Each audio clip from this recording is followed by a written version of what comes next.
Yes, coming. Hi, Dhruva. Ah, Johnny, you? Hey, sit down. താനെന്താ ഇവിടെ? What? ധ്രുവയ്ക്ക് അറിഞ്ഞൂടെ ഞാൻ എന്താ അവിടെ എന്ന്? ധ്രുവ, നീയല്ലേ എന്നോട് ഇന്ന് ഇവിടെ വരാൻ പറഞ്ഞേ? ജയൻ ഗ്രൂപ്പ് എൻ്റെ കമ്പനിയാ. ഓ ഐ എം സോറി ജെനി, എനിക്ക് അറിയില്ലായിരുന്നു അത് തൻ്റെയാണെന്ന്. ഞാൻ അവരുടെ സിഇഒ ഒന്ന് മീറ്റ് ചെയ്യണമെന്ന് പറഞ്ഞിരുന്നു, പക്ഷെ അത് നീയാണെന്ന്. I am really sorry. Yeah yeah, it's okay. എടാ ധ്രുവ, ഈ ഫയലൊന്ന്.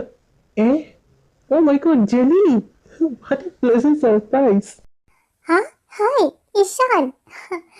നീ ധ്രുവയുടെ ഒപ്പം തന്നെ ഉണ്ടോ? ഞാൻ നിങ്ങളുടെ പുതിയ കമ്പനിയുടെ പാർട്ട്ണറാട്ടോ. ഞാൻ മാത്രമല്ല ജെനി, ഞങ്ങൾ പഴയ കൂട്ടുകാരൊക്കെ ഒരുമിച്ച് തന്നെയാ. നിങ്ങൾ എന്തായാലും സംസാരിച്ചിരിക്കേ, ഞാൻ പോട്ടെ. ജെനി, ബിസിനസ് കാര്യങ്ങളൊന്നും നമ്മൾ മുന്നേ സംസാരിച്ചതല്ലേ, പിന്നെ ചില കോൺട്രാക്റ്റിലൊന്ന് സൈൻ ചെയ്യാണ്ട്. ധ്രുവ, കോൺട്രാക്റ്റ് ഒക്കെ സൈൻ ചെയ്യാം. അതിനു മുമ്പ് എനിക്കൊരു കാര്യം പറയാനുണ്ട്. ധ്രുവയ്ക്ക് അറിയാലോ, കോളേജിൽ പഠിക്കുമ്പോഴേ എനിക്ക് നിന്നെ ഇഷ്ടമായിരുന്നു. നെയ്യും അപ്പിയും തമ്മിൽ ഇഷ്ടത്തിലായതുകൊണ്ട് ഞാൻ പിന്നെ. ജെനി, നമ്മൾ ബിസിനസ് മീറ്റിങ്ങിലായിരിക്കുന്നത്.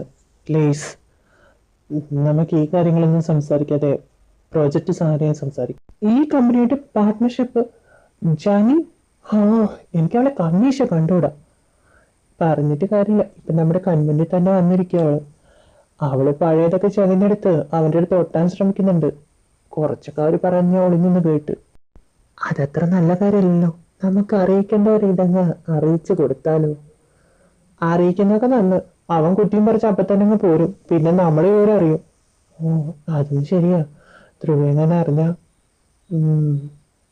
പക്ഷെ പറയാതിരുന്നാലും അവൻ നമുക്ക് പണി തരും. ഹായ് ബ്രോസ്, എന്താ ഈ നേരത്ത് വിളിച്ചേ?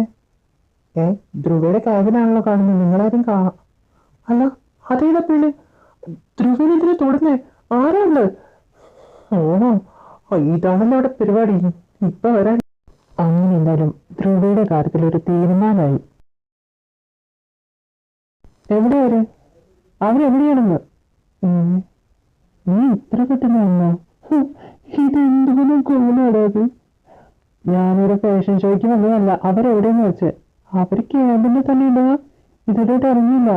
ഇതുവരെയായിട്ട് ഇറങ്ങിയില്ല. ഇത്ര നേരമായിട്ട് ശരിയാക്കി തരാം. എടാ രൂപ, എടാ നിക്കടാ, എടാ രൂപേഷൻ, നീ എന്താ എവിടെ? ആ, എനിക്ക് വീട്ടിൽ ഇരുന്ന് ബോറടിച്ചു, അതോടെ ഒന്ന് വന്നതാ.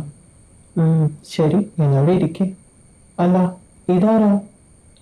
ഇവരെന്താ ഇവിടെ ഇരിക്കുന്നത്? ആ, ധ്രുവ, ഇത് രുദ്ര സാറല്ലേ? Excuse me madam, I am not Rudra, my name is Rupesh. Jenny, ഇത് രുദ്ര സാറല്ല, ഇത് രൂപേഷാണ്. രൂപേഷ്, ഇവര് എൻ്റെ പുതിയ ബിസിനസ് പാർട്ട്ണറാണ് ജെനി. സോറി, മിസ്അണ്ടർസ്റ്റാൻഡിങ് പറ്റിപ്പോയതാ. പക്ഷേ ധ്രുവ ശരിക്കും രുദ്ര സാറിനെ പോലെയല്ലേ? നിങ്ങൾ തമ്മിൽ എന്താ relation? Excuse me madam, business partner അല്ലേ? പേഴ്സണൽ കാര്യങ്ങളൊന്നും അറിയിക്കേണ്ട ആവശ്യമില്ലല്ലോ. ബിസിനസിന്റെ കാര്യം മാത്രം സംസാരിച്ച പോരെ ഇവിടെ. Rupesh, please quite.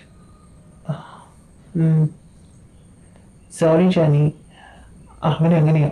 അവൻ്റെ മനസ്സിൽ എന്തെങ്കിലും ദേഷ്യം ഉണ്ടെങ്കിൽ അത് ആരുടെ നേരെ വേണമെങ്കിലും അവൻ തീർക്കും. അവൻ്റെ ക്യാരക്ടർ അതായിപ്പോയി. I am really sorry. It's okay Dhruva, I know. ഈ പ്രായത്തിൽ നമ്മളും ഇങ്ങനെയൊക്കെ തന്നെയായിരുന്നല്ലേ. I am okay, no problem. I am sorry Rupesh, ഞാൻ ആവശ്യമില്ലാത്തെങ്കിലും ചോദിച്ചിട്ടുണ്ടെങ്കിൽ. നിങ്ങളെ പെട്ടെന്ന് മനസ്സിലാക്കിയെടുത്തു, നന്നായി. Hi armies, hi friends. ഇതെല്ലാം നല്ല കുറവാണെന്ന് എനിക്കറിയാം. എനിക്ക് കുറച്ച് തിരക്കുകളുണ്ട്. മോനെ എക്സാം, അവൻ്റെ പ്രോജക്റ്റ് വർക്ക്, അങ്ങനത്തെ കാര്യങ്ങൾ കുറേ കിടക്കുന്നുണ്ട്. അതുകൊണ്ടാണ് എനിക്ക് ടൈം കിട്ടാത്ത എഡിറ്റ് ചെയ്യാൻ. ഞാൻ അടുത്ത ആഴ്ച മുതൽ ഞാൻ കറക്റ്റായിട്ട് എഡിറ്റ് ചെയ്തിടാം കേട്ടോ.